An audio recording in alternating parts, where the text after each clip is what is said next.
Salamat Yes po. po. For you and your family. Maraming salamat po. Masaya na sila sa Pasko. Excuse me, anong po. ginagawa niyo pa dito? Papunta po ako sa supermarket. Mamimili po ako ng pampabagay sa box po. Oh, wow. Nay, pwede bang sumama? Okay po, pwede po. Nay, bakit kayo nag-Dubai? Hindi, para sa pamilya ko, gusto ko rin makatulong sa mga anak ko dahil gusto ko rin sila mapag-aral.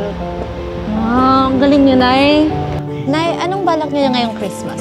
Hindi po ako makakauwi. Kailangan na lang, ibili ko na lang po ng mga panglagay ko sa box para naman sa Pasko mayroon silang paghati-hati. At saka, siyempre, matutuwa na rin ako dahil sa mga apo ko, tuwang-tuwa na rin sila dahil makakakuha na sila ng galing sa akin, na galing sa abroad. Nay, kailan yung huli yung nakita yung mga apo niyo? Hindi ko po nakita ng personal, video lang po. Video call lang po. So, hindi niyo pa nakikita ng Hindi pa po. Kailan yung last na huli, yung last na uwi niyo? Wala lang po, 2012 po.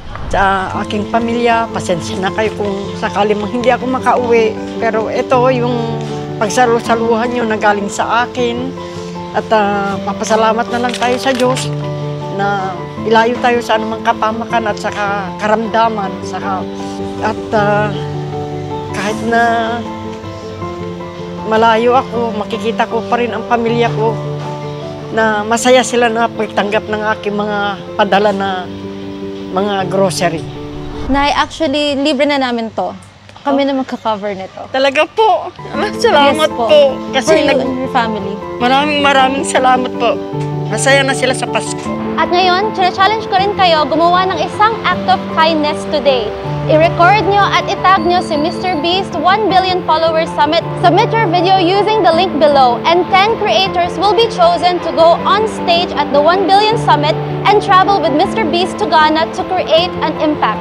Challenge your friends to do this as well and let's make kindness go viral.